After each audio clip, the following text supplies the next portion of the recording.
The 2024 NFL free agency carousel is in full swing. The Dallas Cowboys say goodbye to a few former first-round picks, plus they need some reinforcements on the defensive line after a departure of Jonathan Hankins. The NFC East has taken no days off. They continue to weaponize heading into the season. We have all of that for you and more coming up on the Blitz.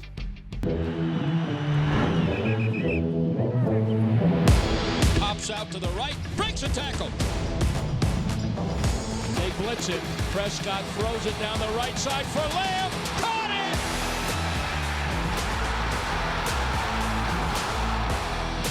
Back to throw, rush, sacked by Parsons. Belt tie snap. Prescott with plenty of time. Lobs it end zone. Jake Ferguson.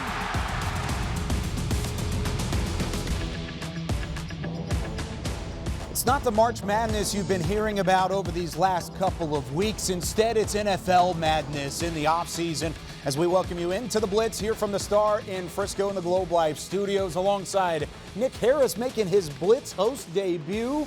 That's a little madness. Yeah, I was on the show last week with Bill and Nicole. You know, little guest spot, but you know they upgraded me this week. Here I am. So made the jump up. You're a higher seed than you once were previously. Has your March Madness bracket already been busted? One game down. It's already done. Yeah. Already into the weekend. We'll have plenty more March Madness puns along the way, but we've got to talk about a quick departure from this Dallas Cowboys team. Tyron Smith no longer with the Dallas Cowboys, the starting left tackle, an all-pro on the offensive line for the Cowboys since he was drafted in the first round in 2011. He signs a free agency deal with the New York Jets, and now putting the Cowboys in an interesting spot. Yeah, we were already looking at this Cowboys offensive line as something that would need to be addressed in the draft going forward in round one next month.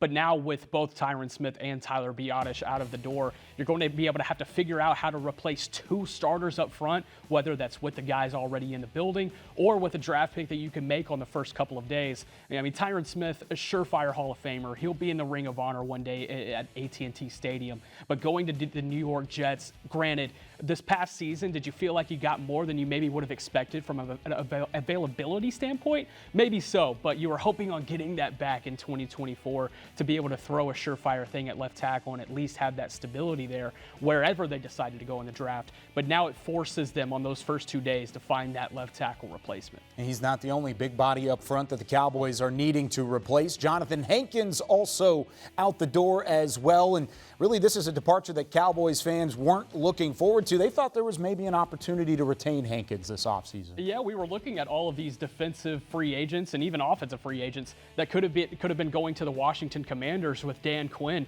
We've seen Dante Fowler, Noah Igbenogany, and Tyler Biadasz make their way to the nation's capital. But one connection that I think people may have forgotten about as free agency went on was former defensive line coach Aiden Dirty becoming the defensive coordinator with the Seattle Seahawks. And it's hard to underestimate how big of an impact Hankins did have on that defensive line last season.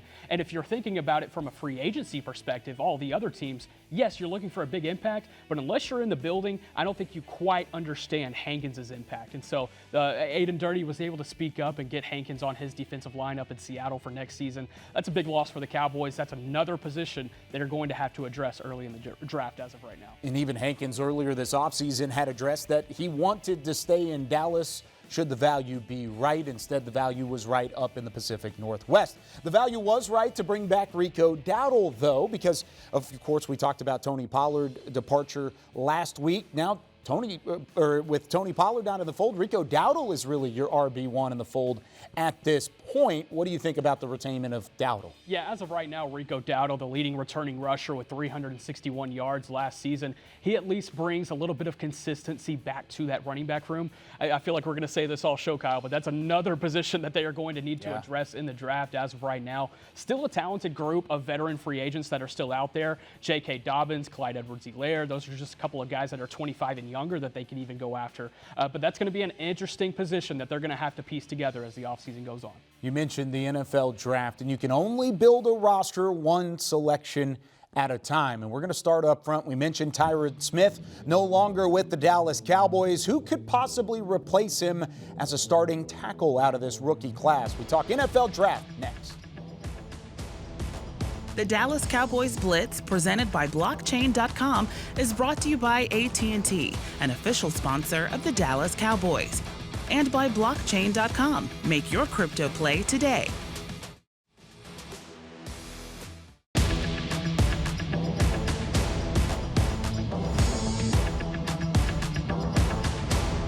This segment is brought to you by AT&T, an official sponsor of the Dallas Cowboys.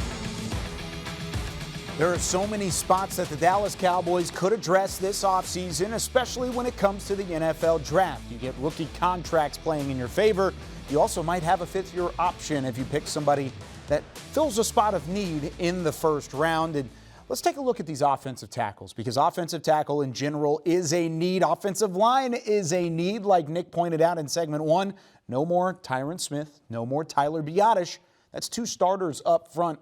We'll start with Amarius Mims out of Georgia, the big-bodied 6'7", 340-pound offensive tackle. But the one thing about Mims, he didn't play a whole lot of college football. Yeah, he comes to the NFL with a little bit less of experience than some of these other tackles that are going in the first round. And then a little bit of context, there's probably going to be 8 to 9 tackles that do go in those first 32 picks. It's a really good class at the top. This is the class that you want to go and get an offensive tackle that works great for the Cowboys. You look at Amarius Mims, only 8 starts at Georgia. You mentioned the missing experience there. He comes from a Georgia 2A high school program. So you wonder how long it will take whenever he gets into an NFL building to be able to develop, at least from an X's and O's standpoint, into a true NFL offensive tackle. But you mentioned the 6'7", 340-pound frame. It's massive, and it's going to be something that teams covet next month. When you look at Amarius Mims, he's actually built more like a Greek statue than an offensive lineman. It's even though he is 340 pounds, it's really all muscle. He has low body mass overall, but you can really find a way to use that athleticism. Does the inexperience concern you, though? I think it will concern teams. For me personally, I want to see what he did best, and I want to take that as the litmus point as far as what he can do at the NFL level. And for me, his best start was the very first one he had in the playoff game against Ohio State back in 2022. He was inserted for injury, played there at right tackle, and he did a phenomenal job there for the Bulldogs. I think if you look at that game and you're able to see what he can do at his best, you can translate that to the NFL level and teach him to be that on a consistent basis. From one of the inexperienced offensive tackles in this NFL class to one of the most decorated. How about Troy Fautanu from Washington, left tackle? He played a little bit over the left and right side throughout his career. Elite athleticism is the one thing I'm looking at whenever you turn on the film. Do you see the same? Yeah, Troy Fautanu, he was a guy that going into the combine, you were looking at a potential late first round, early second round type of grade, and that's right around where the Cowboys are at number 24, but then you see him move, you see him test. You mentioned that athleticism. He gets out in space in a hurry. He can do a lot of things there, and he did a lot for those Huskies. It was him on the left side and right tackle Roger Rosengarten for the Washington Huskies that were able to help power them to the national championship game last season. But Fautanu, he's got guard flex. If you want to slide him inside at the next level, he has the ability to do that. You mentioned the experience. He's going to be able to bring so much to an offensive line unit from an experience and veteran standpoint, even as a rookie. He was the 2023 Morris Trophy winner, which is given to the Pac-12's most outstanding offensive lineman. Let's go to the Big 12. Oklahoma's Tyler Guyton has been a hot name throughout the NFL draft process. There's some questions around both his length. Of course, he's got plenty of length, but when it comes to the traits matching up with the film, which one do you feel like benefits him more? Yeah, it's probably the film there. And you look at Tyler Guyton, he's another instance of where maybe a little bit less of experience might be a concern. He only had one full season starting there at Oklahoma. He began his career as a defensive tackle at TCU, coming out of Manor High School in Central Texas. And he was able to translate that to the offensive line at Oklahoma, play tackle. He got that one season there for the Sooners where he was a Big 12 honorable mention. He did a fantastic job there for the Sooners, using those long arms, using that athletic frame, but can he translate that to the NFL level in year one? I think he's a guy that might be more of a developmental project, but a really high ceiling at the end of the day. When you're thinking about the Cowboys picking at 24, can you take a risk on a developmental type of guy? That's going to be the question that they ask in the war room. You see him on the left side sometimes. Here you see him on the right-hand side. Where would you play him? I think I would play with him in training camp, try to figure it out. Obviously, for the Cowboys, it would be beneficial if he's there on the left side, but I'm okay with figuring that out. There's a lot of possibilities whenever it comes to the offensive line spot. The Cowboys could go inside. They can go to the offensive tackle spot as well. They're going to need to bow up their offensive line, though, either to score points or to block some new edge rushers that have made their way to the NFC East. Of course, you have one guy staying in the NFC East. Saquon Barkley flips from New York to Philadelphia. Which NFC divisional move is the most impactful? This segment was brought to you by AT&T, an official sponsor of the Dallas Cowboys.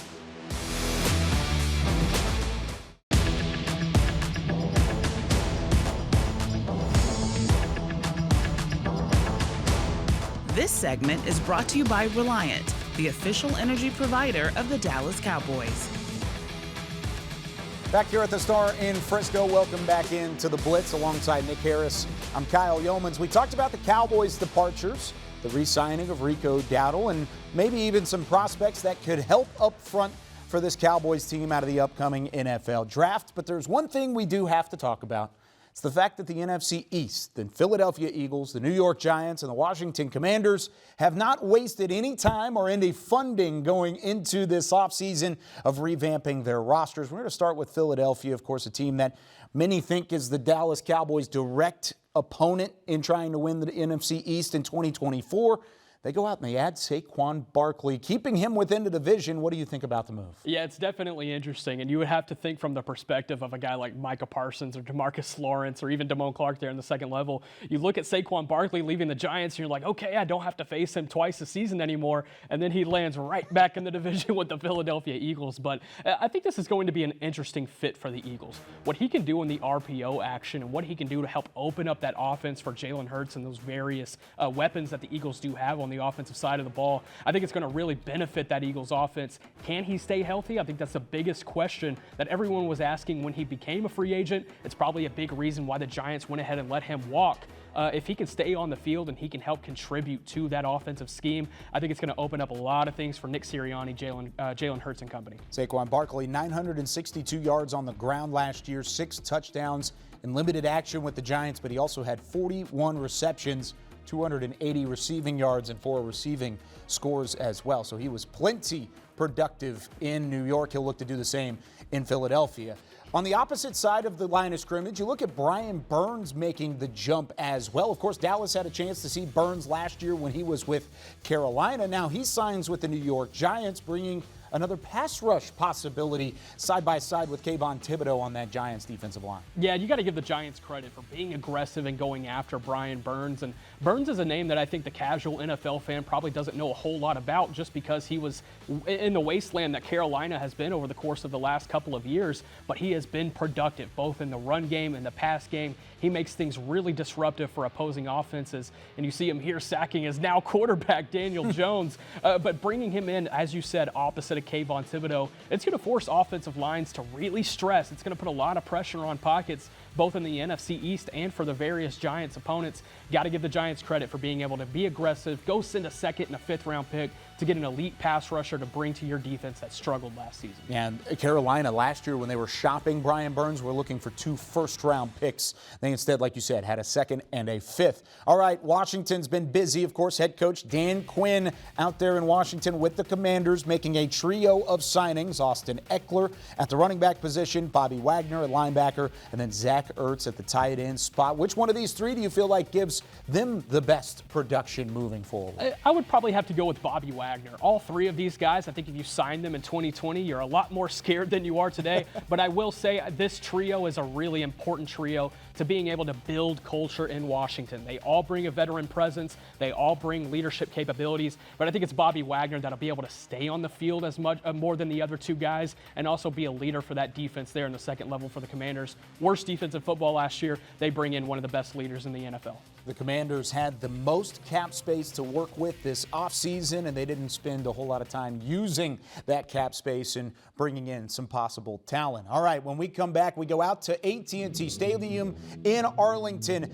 It's a complete overhaul of the stadium from one day to the next. We show you behind the scenes of what an offseason looks like out there at the home of the Cowboys. This segment was brought to you by Reliant, the official energy provider of the Dallas Cowboys.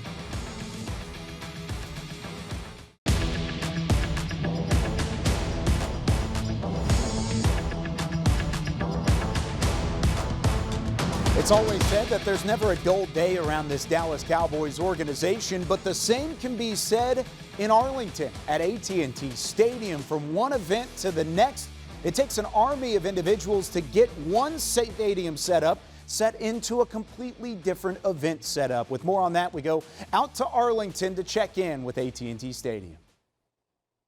All right, Amy, just tell me a little bit about your role here, kind of as an assistant GM. Sure. Yeah, I'm the assistant GM here. So everything event side is kind of my team. So event management, guest services, security, conversion parking, dock operations, pretty much anything guests see or experience outside of food and beverage kind of comes through my team. During the NFL season, AT&T Stadium is home for America's team with some of the best NFL fans and best game day experience in the world. But this off-season, many off-seasons, like you can see behind me right here, it's used for so much more. For my group, it's more of getting the stadium back ready to operate again.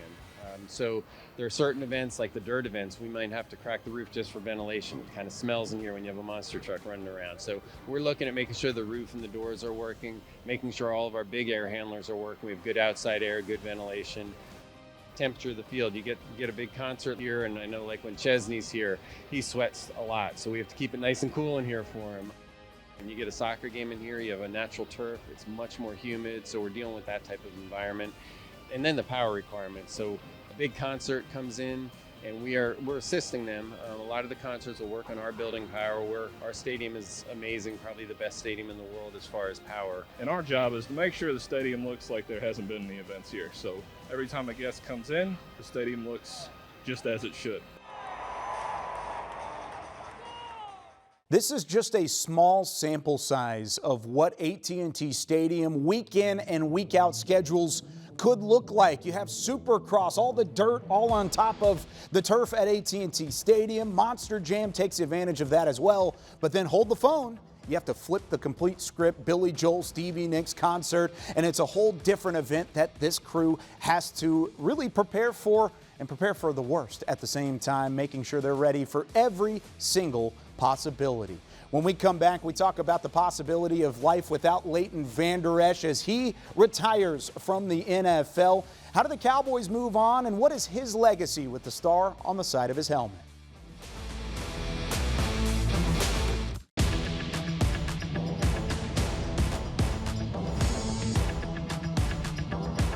The Dallas Cowboys Blitz, presented by Blockchain.com, was brought to you by AT&T, an official sponsor of the Dallas Cowboys, and by Blockchain.com. Make your crypto play today. Wrapping up this edition of The Blitz alongside Nick Harris, I'm Kyle Youmans. Leighton Vander Esch earlier in the week penning an emotional retirement letter to Cowboys Nation. The 2018 first-round pick for the Cowboys, season into his career really long before we thought it would come to an end. Yeah, still a phenomenal story that Leighton Vander Esch was able to do in his football career. Coming from 8-man football in Riggins, Idaho, first-round pick at Boise State, and was able to have a career with the Dallas Cowboys. It really was a fun time seeing 55 in the Wolf Howl, and we leave you with the final images of what Leighton Vander Esch looked like in a Cowboys uniform. We're getting ready to turn your card in. I am so pumped for this. Be elite, baby. Every day, every play. Be elite. Leighton Vander Esch ran him down. Bootleg out to the right. Manning is chased and hauled down and throws incomplete. And the Wolf Hunter hunted him down. Throws it over the middle, intercepted by Vander Esch at the 35. Chased out of the pocket, hit, sack, fumble. Vander Esch has it and runs it in. And a tackle is made by Vander Esch behind the line. Hit by Vander Esch, throws incomplete. Runs, sacked. Vander Esch is going to get this one. Let's go, baby. Yeah. Here, baby. Every play, man. Let's go. You know what we got to do today? You know what we got to do today? Yep. Hey, man, at the end of the day, this game's going to come down to who does their job better. Lead on the field. Be calm in the storm. Communicate at an elite level. Fly around and have fun, man. He's running out the middle. He's boom! The ball over the middle. It's intercepted. Vander Esch coming right. Leighton Vander Esch. Oh, nice tackle in the open field. 4th and 3. Wentz blitz, hit, sack, falls out. And the Cowboys have recovered it. Play to Mixon on the left side, run down from behind by Vander Esch.